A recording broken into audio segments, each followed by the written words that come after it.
In the heart of the Indian Ocean, on the vast island of Madagascar, a woman whose name would become synonymous with terror and bloodshed rose from humble origins to claim absolute power over one of Africa's most powerful kingdoms. This is the story of Ranavalona I, a ruler whose 33-year reign transformed Madagascar from a progressive nation embracing modernization into an isolated fortress of fear, where death became the primary instrument of governance and human life held no value beyond its utility to the Bakuman crown. Born around 1788 in the small village of Ambato-Manawina, she entered the world not as Ranavalona, but as Ramavo, daughter of a minor chieftain whose modest status afforded his family little more than subsistence living. The Madagascar of her youth was ruled by King Ranavalona I, a visionary monarch who had unified the fractured Marina kingdom and laid foundations for what would become one of the most sophisticated African states of the 19th century. Under his rule, Madagascar had begun embracing foreign technologies, welcoming European advisors, and establishing diplomatic relations with Britain and France. It was a time of hope and progress, a golden age that would be brutally extinguished under the woman who would later claim the throne. The young Ramavo's path to power began when King Ranavalona I selected her to become one of the 12 wives of his son and heir, Prince Radama. This elevation from village girl to royal consort placed her at the very center of the Marina court's intricate web of alliances, betrayals, and deadly ambitions. Prince Radama ascended to the throne in 1810 as Radama I, continuing Madagascar's modernization efforts with even greater vigor. He expanded trade relationships with European powers, invited missionaries to establish schools and introduce literacy, abolished the slave trade in exchange for British military support, and worked tirelessly to transform his kingdom into a modern African state. For Ramavo, now one of his 12 wives but not his primary queen, these were years of careful observation and strategic positioning within the complex hierarchy of the royal court. But Radama's progressive vision came at a cost that would ultimately seal his fate and open the door for his wife's bloody ascension. His efforts to modernize Madagascar required challenging traditional power structures, diminishing the influence of the noble class, and embracing foreign ideas that many subjects viewed with suspicion. The old guard of Malagasy nobility, traditional priests, and those who profited from the existing order began seeing the king not as a visionary leader but as a traitor to their ancestral ways. In this atmosphere of growing discontent, Ramavo began positioning herself as a champion of traditional Malagasy values, carefully cultivating relationships with disaffected nobles and presenting herself as the antithesis of her husband's foreign-influenced policies. When King Radama I died suddenly in 1828 at age 36, the circumstances immediately became the subject of intense speculation. While the official cause was listed as illness, many suspected poison. His death created a succession crisis that would determine not just who would rule Madagascar, but what kind of nation it would become. According to Marina law, the throne should have passed to one of Radama's nephews, as he had produced no male heirs. The rightful successor was Prince Rakotobi, a young man who shared his uncle's vision of a modernized, internationally engaged Madagascar. However, Ramavo had spent nearly 2 decades preparing for this moment. She had systematically built a network of supporters among traditional nobility, the palace guard, and powerful court officials. More importantly, she had cultivated a relationship with the most influential power broker in the kingdom, Andriamihaja, the commander of the royal military forces. Through political maneuvering, promises of power and wealth, and quite possibly intimate relationships that bound key figures to her cause, she had created a coalition capable of challenging the legitimate succession. The coup that brought Ramavo to power was swift, brutal, and decisive. Within hours of Radama's death being announced, her supporters moved to eliminate all potential rivals. Prince Rakotobi, the rightful heir, was seized by palace guards loyal to Ramavo and executed immediately, his body thrown to the dogs in a deliberate act of desecration that sent a clear message about the new order.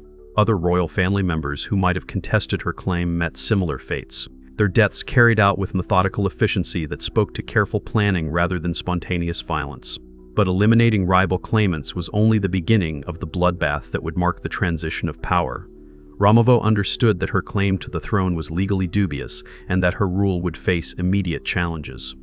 Her solution was to create such an atmosphere of terror that opposition would become literally unthinkable.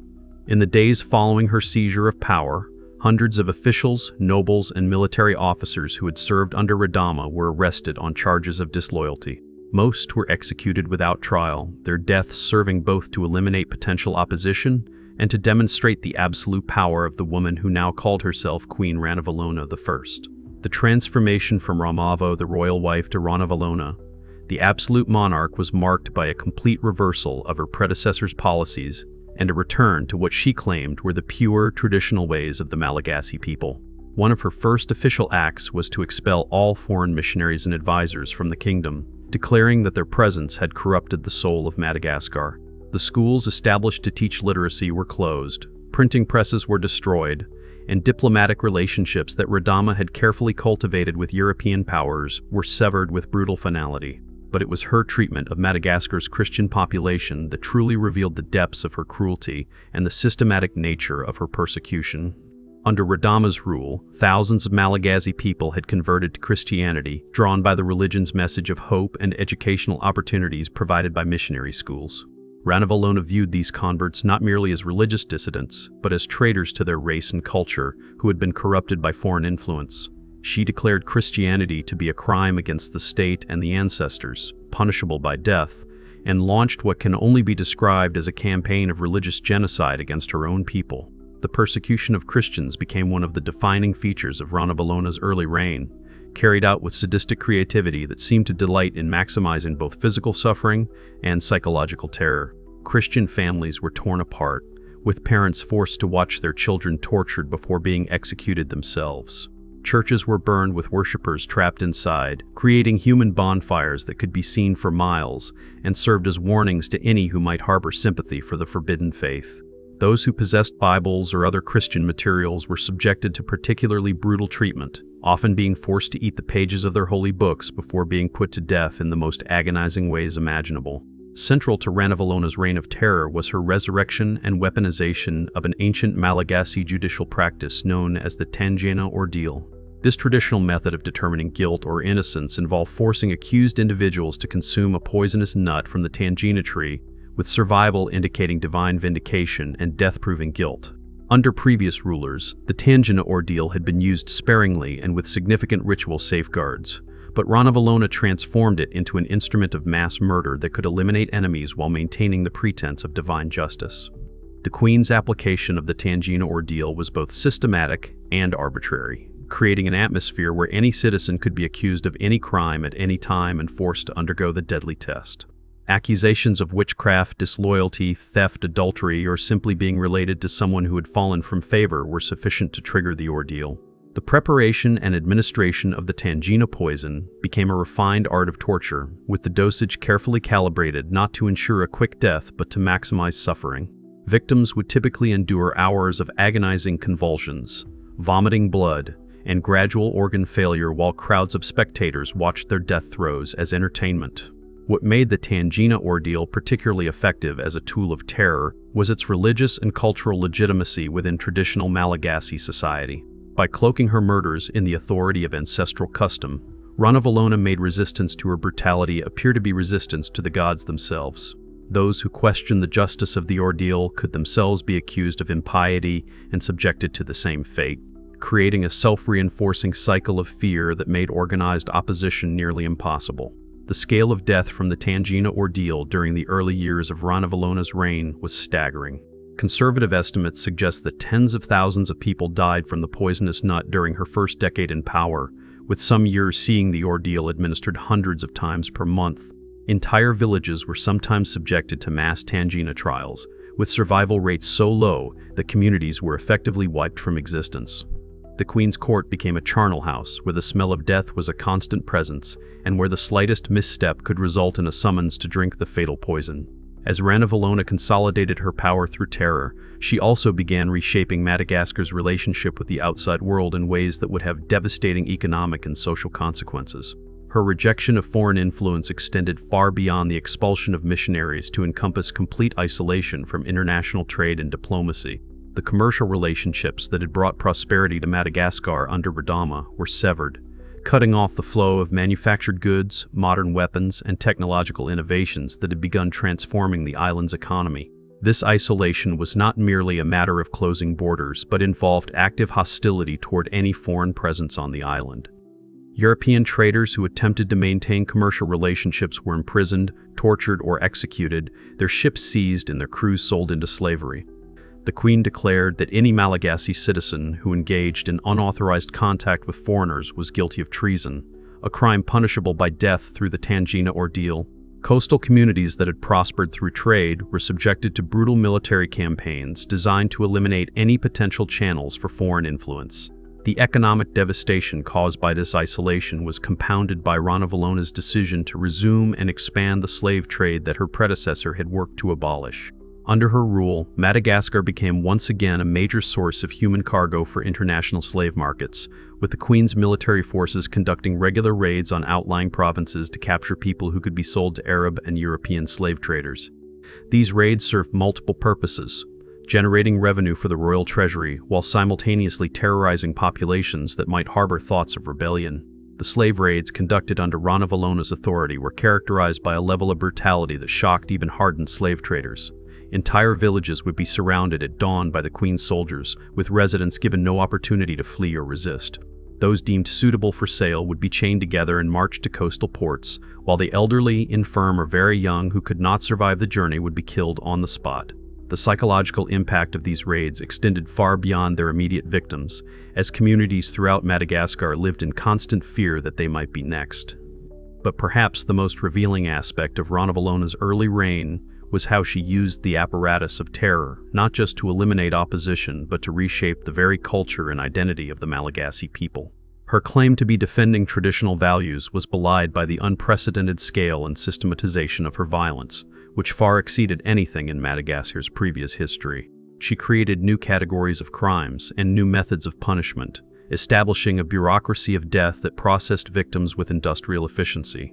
The Queen's paranoia grew with her power, leading to increasingly bizarre and deadly edicts that demonstrated both her detachment from reality and her absolute control over her subjects' lives. She became convinced that her enemies were using supernatural means to attack her, leading to mass executions of anyone accused of sorcery or witchcraft.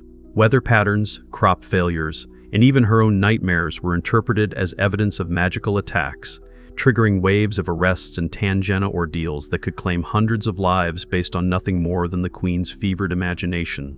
Under this reign of systematic terror, Madagascar began its transformation from a rising African power into an isolated, impoverished, and depopulated wasteland.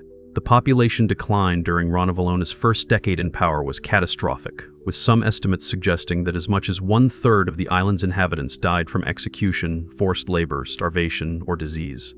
The infrastructure that Radama had built to modernize the kingdom crumbled from neglect, while the educational system that had begun to create a literate population was deliberately destroyed.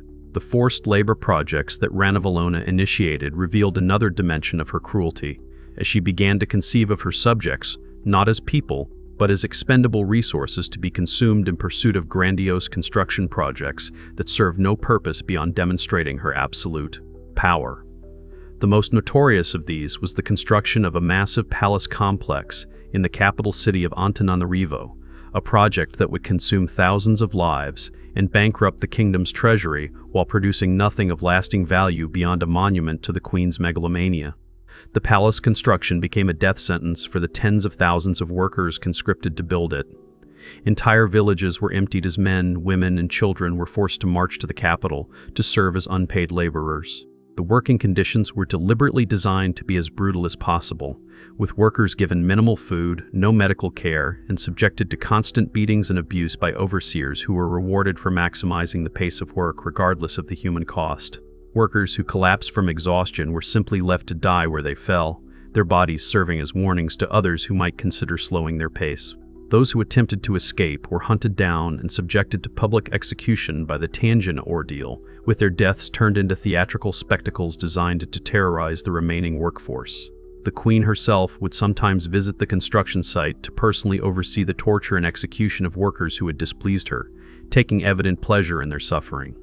The human cost of the palace project was staggering, even by the standards of Ranavalona's reign.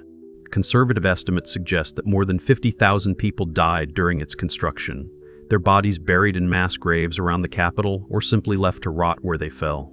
The project consumed virtually all of Madagascar's available labor and resources, leaving the rest of the kingdom to decay while the queen's monument to herself slowly took shape.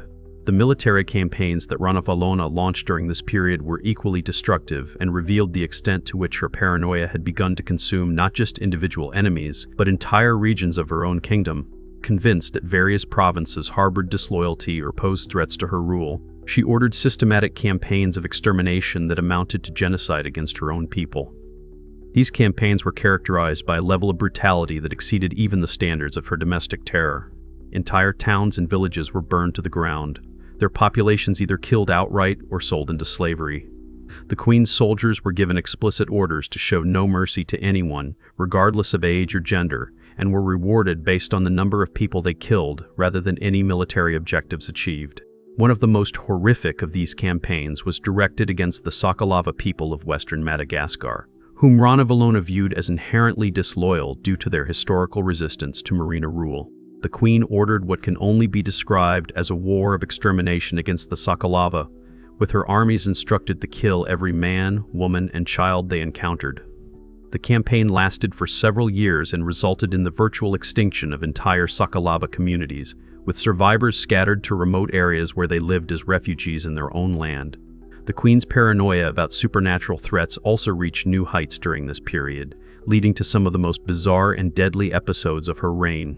She became convinced that her enemies were using weather magic against her, leading to mass executions whenever natural disasters struck the kingdom. Droughts, floods, hurricanes, and crop failures were all interpreted as evidence of sorcerous attacks, triggering waves of arrests and tangina ordeals that could claim thousands of lives. Perhaps the most infamous example of this supernatural paranoia was Ranavalona's obsession with what she called cloud sorcery. She became convinced that her enemies were manipulating the weather by controlling the movement of clouds, and ordered the execution of anyone who was observed looking at the sky during certain times of day. Meteorological events that would be considered normal in any other context became evidence of treason in Ranavalona's Madagascar, with even the appearance of unusual cloud formations triggering mass arrests and executions. The economic devastation of Madagascar under Ranavalona's rule reached catastrophic levels as the combination of isolation, forced labor, military campaigns, and systematic killing destroyed the foundation of the kingdom's prosperity.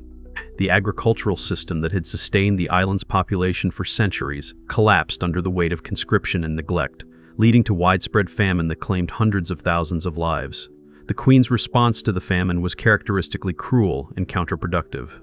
Rather than addressing the underlying causes of food shortage, she accused various groups of hoarding grain or using sorcery to cause crop failures. This led to more executions and confiscations that only worsened the crisis. Entire regions of Madagascar became depopulated wastelands where the few survivors struggled to find enough food to stay alive. The queen's relationship with her son Prince Rakoto revealed another dimension of her psychological deterioration. Rakoto, who had been groomed as her heir, began to show signs of intelligence and compassion that his mother had systematically eliminated from Madagascar. As he matured, he started questioning some of his mother's policies and advocating for a more moderate approach to governance. Ranavalona's response to her son's emerging independence was to subject him to the same atmosphere of suspicion and terror that she directed at all potential rivals. She had him followed constantly, monitored his conversations, and surrounded him with spies who reported his every word and action. The prince lived under the constant threat that any expression of disagreement with his mother's policies could result in his own execution. As Ranavalona's reign entered its third decade, the cumulative impact of her policies had transformed Madagascar from one of Africa's most promising kingdoms into a depopulated wasteland ruled by fear.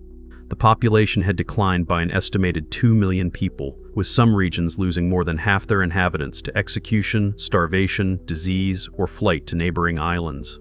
The economy had collapsed completely, with most of the island reverting to subsistence agriculture and barter systems. The cultural and intellectual life of Madagascar had been systematically destroyed, with literacy rates plummeting and traditional knowledge being lost as entire communities were eliminated. The queen's campaign against foreign influence had succeeded in isolating the kingdom completely, but at the cost of cutting off access to medical knowledge, technological innovations, and trade opportunities that could have improved the lives of her people. The international community's attempts to intervene in Madagascar's humanitarian crisis were consistently rebuffed by Ranavalona I's isolationist policies and her willingness to execute any foreign representatives who attempted to enter the kingdom. This isolation meant that the people of Madagascar were trapped under Ranavalona rule, with no hope of outside assistance or intervention.